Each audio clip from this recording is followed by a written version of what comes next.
कि महिलाएं 7 बजे के बाद अपने हॉस्टल और घर से न निकले। हम कौन से जमाने में जी रहे हैं? मुगल काल में जी रहे हैं क्या? राष्ट्रीय ग्रिड बनाएंगे जो बंगाल से घुसपैठ को समाप्त कर। इंसान छोड़ दीजिए, परिंदा भी पैर नहीं मार पाए, इस प्रकार की एक मजबूत ग्रिड की रचना हम करेंगे।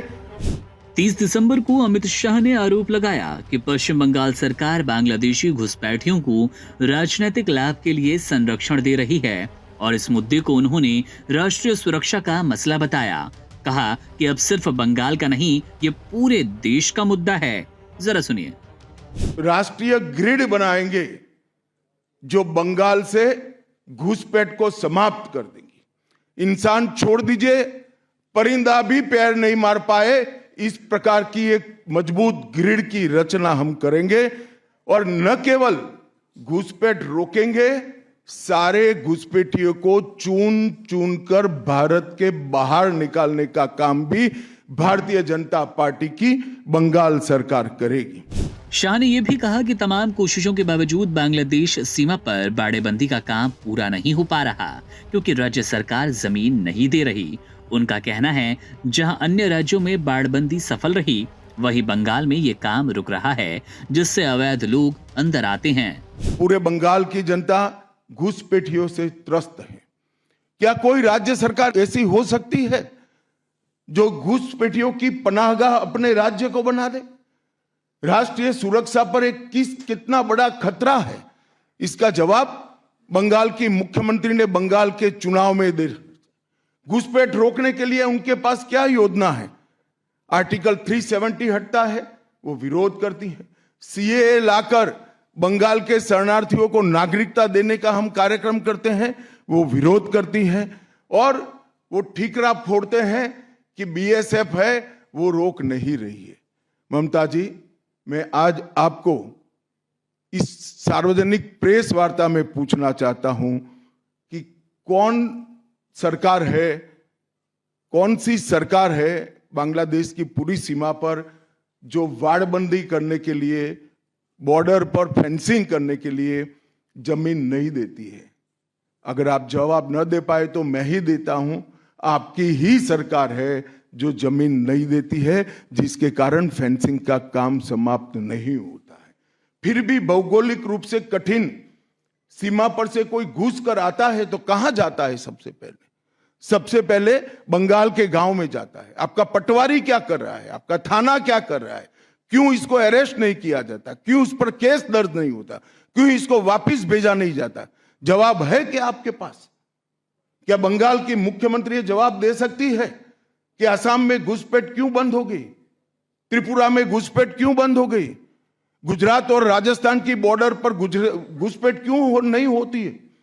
पंजाब की बॉर्डर पर घुसपैठ क्यों नहीं होती है? कश्मीर की बॉर्डर पर घुसपैठ क्यों नहीं होती है? सिर्फ बंगाल में क्यों होती है? क्योंकि आपकी निगहबानी में घुसपैठ कराई जाती है और बंगाल को धीरे धीरे डेमोग्राफी चेंज कर आपकी वोट बैंक को पुख्ता करनी चाहती है। मगर ये लंबा नहीं चलेगा।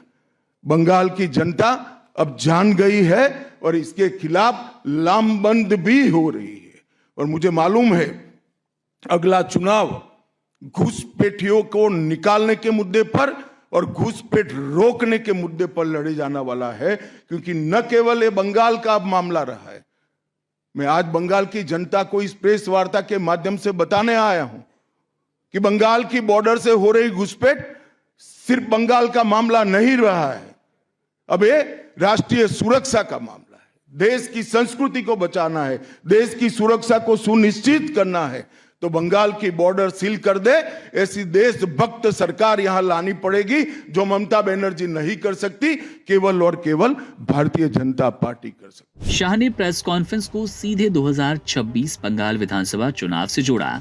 उन्होंने कहा कि बीजेपी सत्ता में आते ही घुसपैठियों को हटाने का काम शुरू करेगी और ये चुनाव न सिर्फ विकास बल्कि सुरक्षा और पहचान का भी है। अमित शाह के इस प्रहार पर मुख्यमंत्री ममता बनर्जी ने बेहद आक्रामक अंदाज में पलटवार किया। ममता बनर्जी ने शाह के आरोपों को आई डोंट केयर कहकर सिरे से खारिज कर दिया और तंज कसते हुए कहा कि जैसे ही चुनाव नजदीक आते हैं दुर्योधन और दुशासन बंगाल आ जाते हैं। ममता बनर्जी ने केंद्र सरकार पर गंभीर आरोप लगाते हुए कहा कि स्पेशल इंटेंसिव रिवीजन यानी कि एसआईआर के नाम पर पूरे बंगाल में आम जनता को परेशान किया गया।